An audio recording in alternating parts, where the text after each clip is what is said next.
히브리서 11장 8절에서 12절 말씀을 한 절씩 교독하시겠습니다. 제가 먼저 읽겠습니다.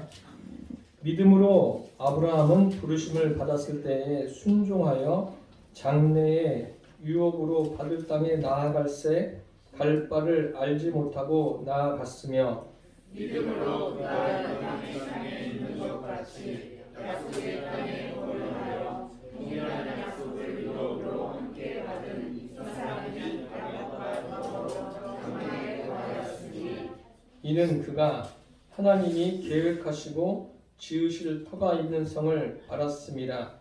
믿음으로 사라 자신도 나이가 많아 강산하였으나 동일한 진리는 그를 얻었으니 이는 약속하신 이를 이루신 줄 알았습니다. 함께 공독하시겠습니다. 이러므로 죽은 자와 같은 한 사람으로 말미암아 하늘의 허다한 벌과 또 해변의 무수한 벌과 같이 많은 후손이 생육하였느니라. 아멘. 오늘 말씀의 제목은 유일한 구원의 길이라는 제목으로 함께 은혜를 나누겠습니다. 오늘 본문 말씀에 아브라함에 대해서 우리가 함께 읽었습니다. 믿음으로 아브라함은 이렇게 시작하고 있습니다. 아브라함의 믿음에 대해서 말하고 있는 거죠. 아브라함은 하나님의 부르심을 받았을 때 하나님의 말씀을 따랐는데 갈 바를 알지 못하고 따랐습니다. 이것을 성경은 믿음으로라고 말하고 있습니다. 믿음으로 행했다는 겁니다. 이 믿음은 유일한 구원의 길입니다. 아브라함과 믿음의 조상들이 이를 통해서 유일한 구원의 길이 무엇인가를 말씀드리겠습니다. 첫째로 유일한 구원의 길은 하나님의 존재하심을 믿는 데 있습니다. 여러분들은 하나님이 살아계심을 믿으십니까? 아멘. 이 믿음이 구원의 길이라는 거예요. 구원의 시작입니다. 믿음이라는 것은 하나님의 존재하심을 믿는 데서부터 시작합니다. 영생은 유일하신 하나님과 그가 보내신 자 예수 그리스도를 아는 것이다 라고 했습니다. 우리가 믿는 하나님은 유일한 하나님이십니다. 하나님은 자신을 알리셨는데 사람들에게 여러 부분과 여러 모양으로 알리셨습니다. 어떤 사람은 하나님이 존재하심을 듣지도 못했고 보지도 못했다 이렇게 말하는 사람이 있는데 성경은 그런 사람에 대해서 그것은 핑계일 뿐이다 라고 말씀하고 있습니다. 우리가 살아가고 있는 이 지구라는 것을 보십시오. 지구를 비롯해서 우주의 다양한 행성들, 이 모든 것이 하나님께서 창조하신 창조의 산물입니다. 그러니까 하나님께서 하나님 되심을 이 우주 만물을 통해서 알려주셨습니다. 그런데도 사람이 하나님이 어디 계시냐라고 말할 수 있습니까? 어떤 분들은 지구가 우연히 생겼다고 말합니다. 또 어떤 큰 폭발에 의해서 생겼다고 하면서 그 증거 자료를 이야기합니다. 어떤 면에서는 자기도 잘 모르는 증거 자료일 겁니다. 이것은 어디까지나 학설이고 가설에 불과합니다. 그러나 성경은 하나님이 온 우주 만물을 창조하셨음을 분명하게 우리에게 말씀해주고 있습니다. 로마서에 보면 이런 말씀이 있습니다. 창세로부터 그의 보이지 아니하는 것들, 곧 그의 영원하신 능력과 신성이 그가 만드신 만물에 분명히 보여 알게 되나니 저희가 핑계하지 못할지라 라고 말씀하고 있습니다. 하나님이 살아계심을 온 우주 만물을 통해서 알려주셨습니다. 이것을 통해서 하나님이 인생에게 다 알리신 거예요. 하나님이 어떤 존재인가, 또 무엇을 행하셨는가. 하나님이 온 우주 만물을 창조하셨을 뿐만 아니라 그것을 주관하시고 인도하고 계심을 알려주셨습니다. 그러니까 하나님이 어디 계시냐, 하나님이 무엇을 하셨냐 이런 말을 우리가 할 수가 없다는 말입니다. 하나님은 온 우주 만물뿐만 아니라 모든 인생의 시작과 끝이 되십니다. 그러니까 자연적으로 그 과정까지도 하나님이 다 주관하고 계신 거예요. 세상에는 잘못된 믿음을 가지고 있는 사람들이 있습니다. 그런 사람들이 이 땅에서 참 무리를 일으키는 경우도 많고 또 이 땅에서 불필요한 그 고통을 당하는 경우도 참 많은 것을 우리가 볼 수 있습니다. 하나님은 사람이 만든 그런 어떤 우상 같은 그런 존재가 아니십니다. 하나님은 스스로 계신 분이십니다. 스스로 존재하시고 스스로 온 우주 만물을 창조하시고 주관하시는 분이십니다. 이러한 것에 대한 분명한 믿음을 갖고 있게 되기를 바랍니다. 하나님이 없다라고 말하는 사람이 있습니다. 이런 사람에 대해서 성경은 어떻게 말씀하고 있냐면 어리석은 자는 그 마음에 이르기를 하나님이 없다 하도다 라고 했어요. 하나님이 안 계시다고 말하는 것은 그냥 우연히 있는 것이 아니라 어리석은 자다라고 하나님께서 그렇게 말씀하고 있습니다. 독일의 철학자 니체나 또 프랑스의 사상가 사르트르 같은 경우에는 하나님이 없다고 합니다. 하나님이 없다고 말하니까 하나님께 나아갈 수가 없습니다. 그래서 톨스토이 같은 경우에는 이런 이야기를 했습니다. 하나님에 대한 신앙이 없는 생활을 가리켜 짐승의 생활이다 라고 했습니다. 참 듣기 거북한 말이긴 합니다. 사람인데 어떻게 짐승과 비교를 할 수 있느냐. 그런데 톨스토이가 그렇게 이야기를 했습니다. 인간이 인간답게 사는 유일한 길은 하나님을 섬기는 데 있고 하나님의 존재하심을 알고 믿는 데 있습니다. 오늘 말씀에 아브라함은 부르심을 받았을 때 갈 바를 알지 못했다고 했습니다. 그런데 하나님이 말씀하실 때 그 말씀을 듣고 말씀을 따라갔습니다. 이것을 히브리서에는 뭐라고 평가하냐면 뭐라고 말씀하시냐면 믿음으로라고 말씀하고 있습니다. 믿음으로 행한 행동입니다. 자기가 어떤 그 인간의 결심을 가지고 한 것이 아니라 하나님의 말씀을 듣고 이 말씀을 따라야 되겠다. 이것이 믿음으로 했다는 거예요. 그러니까 무엇을 말씀하냐면 성령님께서 그에게 역사하신 거예요. 외적으로 역사하셔서 아브라함이 하나님 말씀을 듣고 행할 수 있도록 역사하신 거예요. 이것을 성경은 믿음으로라고 말하고 있습니다. 아브라함은 하나님이 살아계심을 믿고 믿음으로 고향을 떠났습니다. 그리고 고향을 떠나서 자기 자손들과 함께 장막에 거했습니다. 그리고 아브라함의 아내 사라는 아이를 낳을 수가 없다는 것을 우리는 또 성경을 통해서 알고 있지 않습니까? 그런데 하나님께서 그에게 잉태할 수 있는 은혜를 베풀어 주셨습니다. 자녀를 낳을 것이라고 하나님께서 말씀하셨을 때 그들이 어떻게 합니까? 믿었어요. 즉 사라가 믿을 수 있도록 하나님이 역사하신 겁니다. 저와 여러분이 가지고 있는 믿음은 어떤 믿음입니까? 하나님이 살아계시고 존재하심을 믿는 믿음을 가지고 있는데 그렇게 믿을 수 있도록 주님께서 우리 각 사람에게 역사하신 줄 믿습니다. 그래서 사라 한 사람을 통해서 그 죽은 자 같은 사람을 통해서 이제 하늘의 별처럼 바다의 모래처럼 많은 후손이 생길 것을 약속하셨고 그대로 되었습니다. 하나님이 존재하심을 믿는 것이 유일한 구원의 길입니다. 이 믿음에서 저와 여러분이 흔들리지 않게 되기를 바랍니다. 살아계신 하나님만이 우리를 죄 가운데서 자유케 하실 수 있습니다. 살아계신 하나님만이 하나님과 그 인생과 단절된 관계를 회복하실 수 있는 유일한 분이십니다. 그래서 독생자 예수님을 아낌없이 이 세상에 보내주셨습니다. 그리고 예수님께서 십자가에서 고난받으시고 죽으시고 부활하셨습니다. 그리고 제자들과 함께 계신 후에 승천하시면서 아버지께서 약속하신 부에서 성령을 보내주셨습니다. 인생과 관계 회복을 위해서 말입니다. 이러한 분, 살아계신 하나님을 나의 구원자로 믿는 것이 믿음입니다. 이것이 유일한 구원의 길이기도 합니다. 저와 여러분은 하나님이 살아계신 존재하심을 믿는 믿음을 가지고 있는 이상 이 믿음에서 절대 흔들리지 않게 되기를 축복합니다. 둘째로 유일한 구원의 길은 하나님이 내 안에 임하여 계신 것을 믿는 데 있습니다. 아브라함이 하나님을 섬길 때는 성령님께서 역사하셨지만 외적으로 역사하신 겁니다. 특별히 구약시대는 그런 거예요. 구약시대는 하나님이 역사하셨는데 성령으로 역사하셨는데 외적인 역사지 그들 안에 신약 시대처럼 들어와 계시지는 않은 겁니다. 그것을 우리는 알고 계셔야 돼요. 그러면 하나님께서 언제 인생에게 들어오십니까? 그 신약 성경에 보면 예수님께서 부활하신 후에 제자들과 함께 계셨어요. 계시면서 40일 동안 계시면서 그들에게 하나님 나라의 일을 말씀하셨습니다. 말씀하신 후에 승천하시기 전에 제자들에게 이렇게 말씀하십니다. 너희들은 예루살렘을 떠나지 말라. 내게서 들은 바 아버지의 약속하신 것을 기다리라.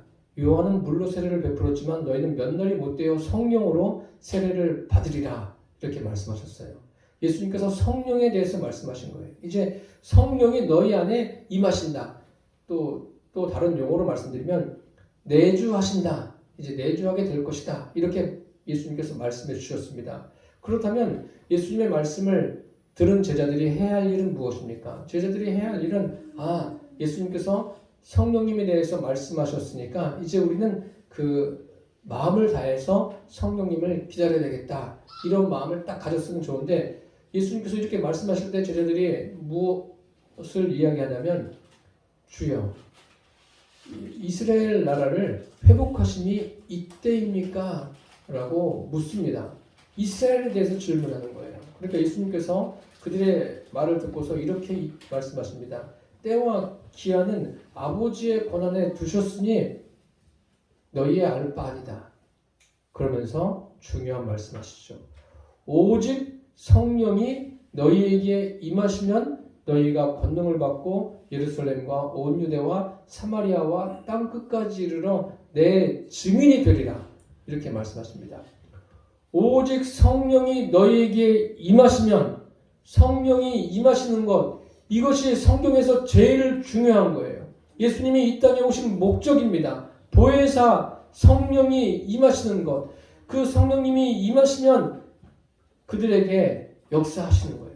그들에게 믿음이 무엇인가 더 깊이 깨닫게 하시고 하나님과 깊은 교제 가운데 나아갈 수 있도록 그 성령님이 역사하신다는 거예요.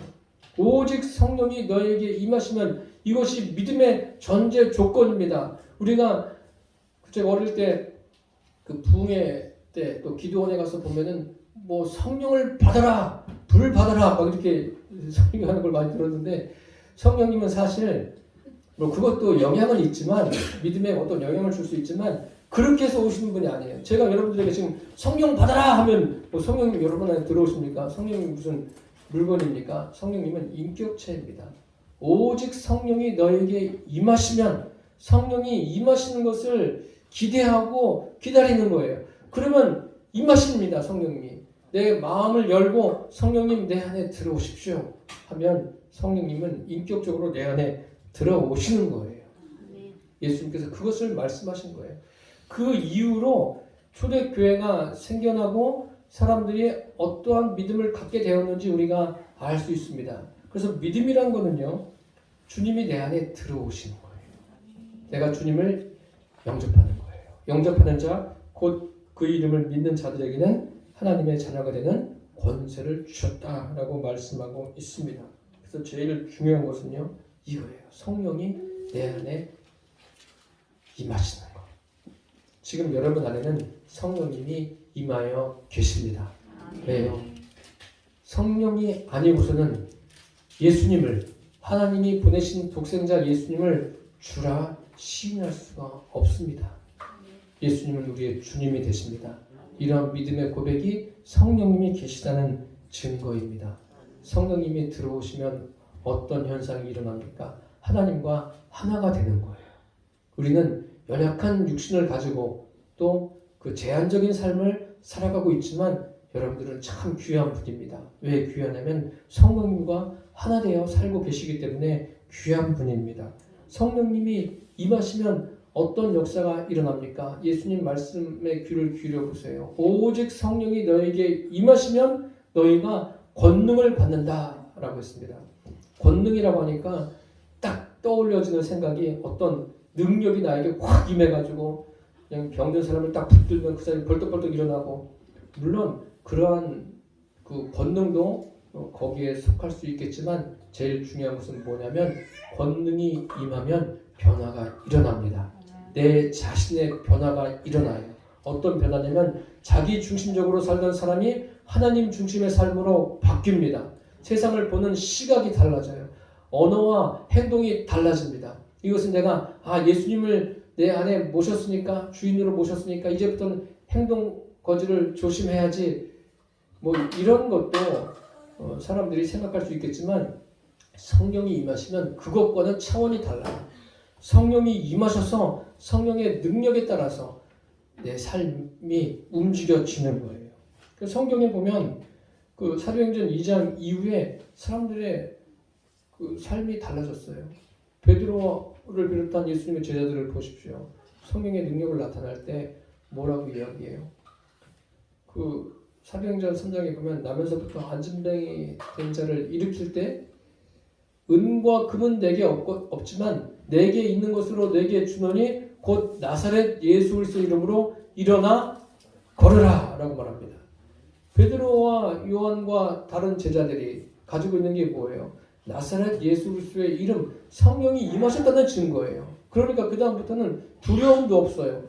담대하게 십자가의 도를, 예수 그리스도를 증거합니다. 이것이 바로 성령이 임하셨다는 증거예요. 성경에 보면 이런 말씀 있죠? 하나님께서 살인하지 말라. 그런데 이런 말씀을 들으면서 이제부터는 내가 살인하지 말아야지, 또 미워하지 말아야지. 결심을 하면 잘 되십니까? 미워하지 말아야지 했는데 그냥 미움이 많이 생길 때가 있지 않습니까? 그게 내 힘으로 되는 게 아니에요. 내 힘으로 되는 것이 아니라 성령의 능력으로 되어지는 거예요. 성령이 임하시면 성령님께서 나를 그렇게 이끌고 가셔요. 그게 가능할 수 있도록 역사하신다는 말씀입니다. 물론 사람들이 내가 결심을 해서 무엇인가 해야 되겠다, 뭐 사람이니까 그런 결심들을 하게 되지만 우리가 분명히 아셔야 될 것은 성령님이 역사하셔야 된다는 거예요. 그래서 성령님께 나의 모든 자리를 내드리시기를 바랍니다. 몇 가지 예를 말씀드리면, 어떤 한 청년이 예수님을 찾아오지 않습니까? 그 지식이 많고 부유한 청년이 찾아와서 선생님 어떻게 해야 영생을 얻겠습니까? 예수님께서 그의 이야기를 듣고서 이렇게 말씀하시죠. 내가 계명을 아느냐? 그러면서 쭉 계명을 열거하셔요. 그러니까 이 청년이 뭐라고 그래요? 이것은 제가 어려서부터 다 지켰습니다. 지켰다는 건 뭐예요? 자기가 자기의 의지를 가지고 지킨 거예요. 예수님이 그 다음에 뭐라고 말씀하십니까? 오히려 내게 한 가지 부족한 것이 있으니 가서 내 있는 것을 다 팔아 가난한 자들을 주라. 그래야만 하늘에서 보화가 내게 있을 것이다. 그리고 와서 나를 따르라. 예수님께서 말씀하십니다. 영생 얻는 길을 말씀해 주셨어요. 그러니까 이 사람이 고민하다가 돌아가요. 슬픈 기색을 띠고 돌아갑니다. 자기의 힘으로 되지 않는 거예요. 자기의 힘으로 해보려고 했는데 안 되는 거예요. 자기 소유를 팔아서 가난한 자들 주는 거 해볼만 한데도 안 되는 거예요. 믿음의 사람들이 이 히브리서에 보면 약속을 받지 못했다라는 말씀이 나오는데, 이 말씀은 뭐냐면 하나님의 약속을 받지 못한 게 아니라 그 당시에 보혜사 성령을 그들의 안에 내주하지 않았다는 그런 의미입니다. 그래서 그들은 그럼에도 불구하고 땅에서 나그네와 외국인처럼 살아갔어요. 천국의 소망을 가지고 살아갔습니다. 여행지가 아무리 좋아도 그곳에 살지는 않습니다. 우리 이 땅에서의 삶은요, 여행지와 같은 거예요. 잠시 머물다 가는 곳이고 저와 여러분의 최종 목적지는 천국이라는 것을 잊지 않게 되기를 바랍니다. 그 소망을 주시는 분이, 그 소망을 가지고 살아가게 하시는 분이 내 안에 계신 성령이시라는 것을 기억하시고 살게 되기를 바랍니다. 아울러서 우리 안에 계신 성령님, 그 성령님과 시간이 지나갈수록 깊은 교제가 있게 되기를 축복합니다. 끝으로 유일한 구원의 길은 하나님과 함께하는 데 있습니다. 오늘 히브리서 11장 6절 말씀에는 이런 말씀이 있습니다. 믿음이 없이는 기쁘시게 못하나니 하나님께 나아가는 자는 반드시 그가 계신 것과 또한 그가 자기를 찾는 자들에게 상 주시는 이심을 믿어야 할지니라 라고 했습니다. 하나님께 나아가는 자, 예수님을 믿는다는 것은 다른 것이 아니라 하나님의 살아계심을 믿는 것이고 하나님이 상 주시는 분이시다라는 것을 믿는 겁니다. 상 주신다라는 의미는 어떤 보상을 해주신다 그런 의미도 포함되어 있지만 그 하나님께서 보상해 주시는데 그 보상이 뭐예요? 하나님 자신이 보상이십니다. 그리고 하나님이 함께 하시는 것이 보상이에요. 하나님이 역사하시는 것이 보상입니다. 우리가 이 짧은 시간을 살아가면서 하나님이 내 인생의 역사하심을 풍족하게 누리게 되시기를 바랍니다. 하나님께 나아가는 것, 이것이 구원의 길이에요.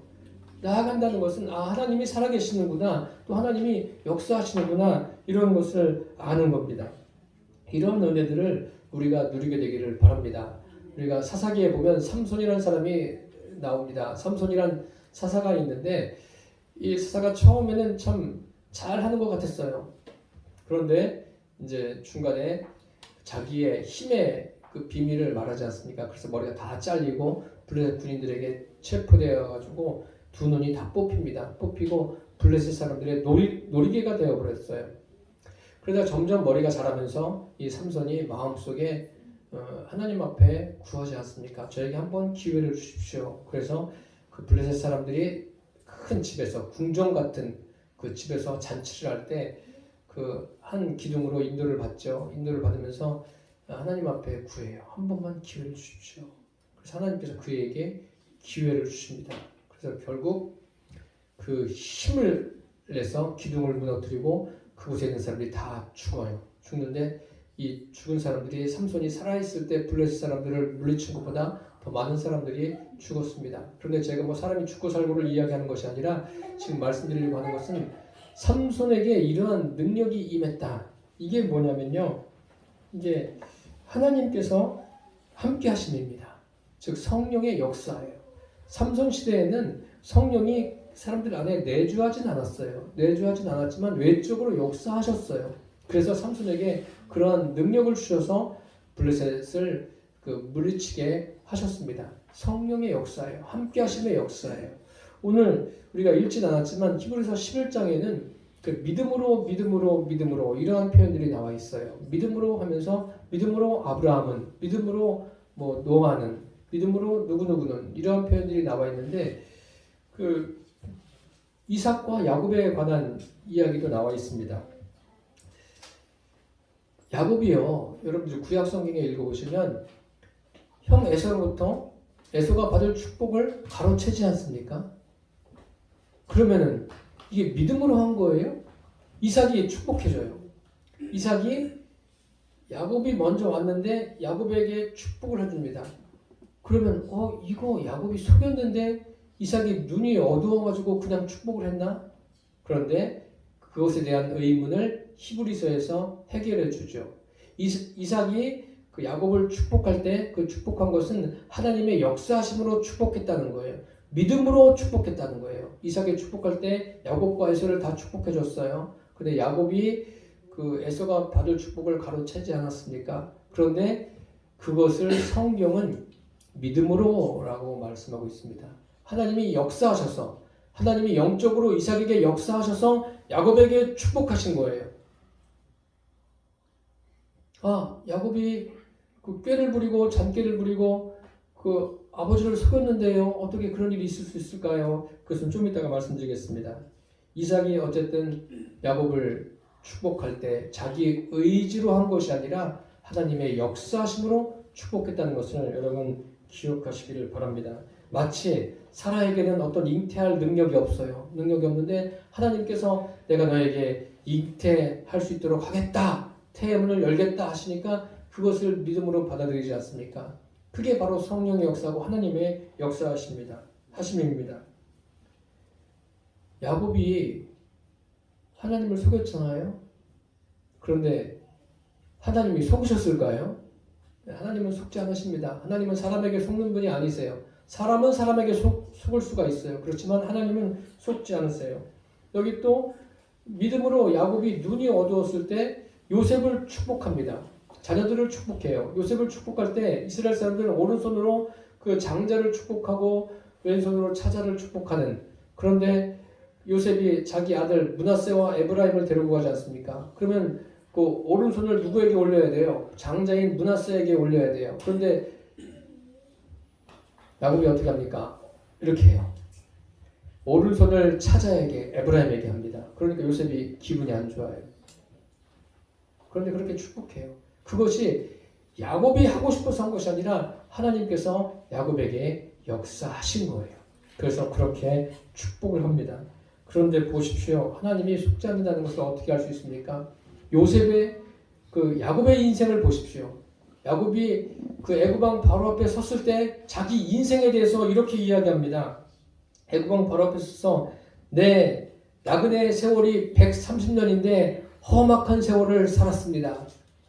성경을 창세기를 읽어보세요.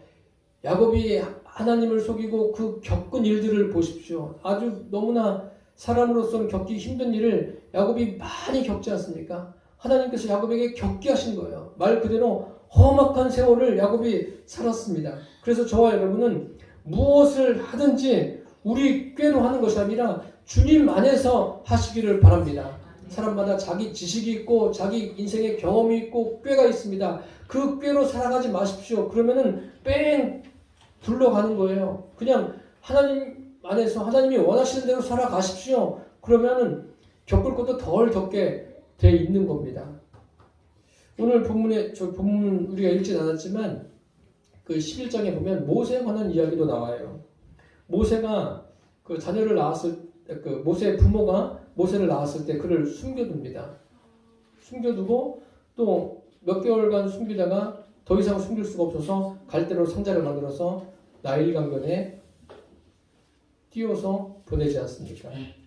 성경에는 뭐라고 말씀하고 있냐면 모세의 부모가 모세를 숨긴 것에 대해서 믿음으로 라고 이야기하고 있습니다. 믿음으로 한 거예요. 그 부모가 자녀를 살려보려고 애쓴 것, 그 부모의 마음이 아니라 그런 행동이 다 뭐라고요? 믿음으로 라고 이야기하고 있습니다. 그래서 이 히브리서는 구약의 여러 가지 사건들을 해석하는데 참 중요한 부분이 됩니다. 그래서 성경에 너는 마음을 다하여 여호와를 신뢰하고 내 명철을 의지하지 말라. 너는 범사에 그를 인정하라. 그리하면 내 길을 지도하시리라. 할렐루야. 저는 어릴 때 목사님들이 설교하면서 너는 범사에 그를 인정하라. 근데 어떤 분이 그러신 거예요. 범사에 그를 인정하라. 매일같이 주님께 주님 제가 주님을 인정합니다. 주님을 인정합니다. 이렇게 하라고 그러는 거예요. 저도 똑같이 따라서 주님 인정합니다. 주님 인정합니다. 그런데 그렇게 하다 보니까 아니 이게 내가 주님을 인정하는 건가? 그런 의문이 들더라고요. 아니 목사님 가르쳐줘서 가르친 대로 하긴 했는데 이게 주님을 인정하는 건가? 그런 생각이 들더라고요. 그런데 범사에 주님을 인정하는 게 뭐죠?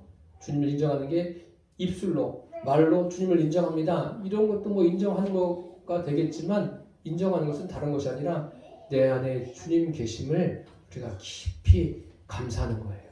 인식하고 의식하고 사는 게 주님을 인정하는 거예요. 그러면 주님께서 우리의 길을 지도해 주십니다. 인도하십니다. 이것은 제 이야기가 아니라 성경 말씀이에요. 모세의 부모를 보십시오. 얼른 생각하면은 부모니까 저렇게 할 수 있지. 그렇지만 주님은 뭐라고 그래요? 그게 바로 믿음으로 한 거다라고 말씀하고 있습니다. 또 모세를 보십시오. 모세가 장성했을 때 모세가 애굽에서 자라지 않았습니까? 왕의 아들로 자란 거예요. 애굽 왕 공주의 아들로 자랐어요. 자랐는데 어느 날 나가서 보니까 이스라엘 사람들이 굉장히 막 힘든 일을 겪어요. 그래서 애굽 사람을 때려서 죽입니다. 그리고 묻어요. 그리고 그 다음날 나가보니까 이번에는 애굽 사람이 이스라엘을 괴롭히는 게 아니라 이스라엘 사람들끼리 싸워요. 싸우니까 거기에서 모세가 중재하려고 나서지 않습니까? 그러니까 이스라엘 사람 중에 한 사람이 뭐라 그래요? 내가 어제 죽인 사람처럼 우리를 죽이려 하느냐? 그러니까 요셉이 깜짝 놀라서 도망갑니다. 광야로 도망가요. 그런데 이러한 것들이 모세가 혈기가 나가지고 사람을 죽인 거 아니냐 그렇게 말할 수 있지만 성경은 뭐라고 그래요? 믿음으로 라고 이야기하고 있습니다. 믿음으로 한 거예요. 모세가. 그래서 구약 성경의 해석은 신약이 기준이 돼야 돼요. 그리고 특별히 예수 그리스도가 기준이 돼야 돼요. 성경을 해석할 때 예수 그리스도가 기준이 되어야 된다는 것을 잊지 않게 되기를 바랍니다. 그래서 그 히브리서 11장 25절에 보면은 그 모세가 어떻게 했어요? 도리어 하나님의 백성과 함께 고난받기를 잠시 죄악의 낙을 누리는 것보다 더 좋아했다라고 했어요. 그 모세가 행한 여러 가지 일들 가만히 보면 자기의 힘으로 한 게 아니에요. 자기 의지가 아니라 믿음으로 한 거라고 성경은 우리에게 말씀하고 있습니다. 자기 백성과 함께 고난받기를 더 즐겨하는 거예요. 애굽에 왕자로 있으면 편한데 왕자로서 있다가 왕이 되면은 뭐 애굽을 다 통치하고 자기의 권력을 행사할 수 있지 않습니까? 그런데 그것보다 고난을 당하는 것이 더 좋다. 그래서 그 길을 선택해서 갑니다. 이것이 다 믿음으로 행한 거예요. 믿음으로. 그래서 26절에 보면 히브리서 11장 26절에 보면 그리스도를 위하여 받는 능력을 애굽의 모든 부하보다 더 큰 재물로 여겼으니 이는 상 주심을 바라봅니다. 그 모세는 하나님이 역사하심으로 자기가 여러 가지 일을 했다고 지금 성경에 기록하고 있습니다. 그리고 한 가지 더 말씀드리면 믿음으로 저희가 홍해를 육지같이 건넜으나 애굽 사람들은 이것을 시험하다가 빠져 죽었다라고 했어요. 이것을 시험하다가 이게 무슨 말이에요? 애굽에 10가지 재앙이 내리지 않았습니까? 그러면 홍해 앞에 딱 섰을 때도 이스라엘 백성이 건너가요? 그러면 뒤쫓아가서 그들을 잡을 것이 아니라 여기서 멈춰야 되겠다. 우리에게 10가지 재앙을 내린 우리가 경험했는데 이번에도 또 어떤 재앙이 임할 줄 모른다. 피했어야 되는데 애굽 사람들은 어떻게 해요? 이번에는 아니겠지 하면서 들어가요. 들어가니까 하나님께서 병거의 바퀴를 다 벗겨지게 만들어요. 그리고 그곳에 그들이 잠기게 만듭니다. 다 죽었어요. 하나님을 시험하다가. 하나님은 우리가 시험할 대상이 아닙니다. 저와 여러분이 그대로 믿어야 될 분이에요. 오늘 이제 말씀을 맺겠습니다. 유일한 구원의 길은요. 영원히 구원받는 그 길은 하나님이 살아계심, 존재하심을 믿는 겁니다. 그리고 하나님이 내 안에 계신 것을 믿는 것이고 나와 함께 하심을 믿는 겁니다. 이 믿음을 잘 정립하시기를 바랍니다. 이것이 정립되어 있지 않으면 내가 무엇인가 해야지 마음이 편하고 무엇인가 해야지 뭐를 얻는 것 이것은 절대 아닙니다. 이건 믿음과 관계가 없어요. 내 의지예요. 저와 여러분이 내 의지가 아니라 성령의 나타남과 능력으로 살아가는 그래서 믿음이 더 깊어지고 하나님과 관계가 깊어지는 그래서 저와 여러분을 통해서 유일하신 참 하나님이 증거되는 그래서 많은 영혼이 구원받는 역사가 있게 되기를 예수님의 이름으로 축원합니다. 기도하겠습니다. 살아계신 주님, 유일한 구원의 길이 무엇인가를 알려주셨습니다. 하나님의 존재하심을 믿고 하나님이 내 안에 성령으로 계심을 믿고 나와 함께 하시고 나의 삶의 역사하심을 믿고 전하며 살게 하여 주옵소서. 예수님의 이름으로 기도드립니다. 아멘.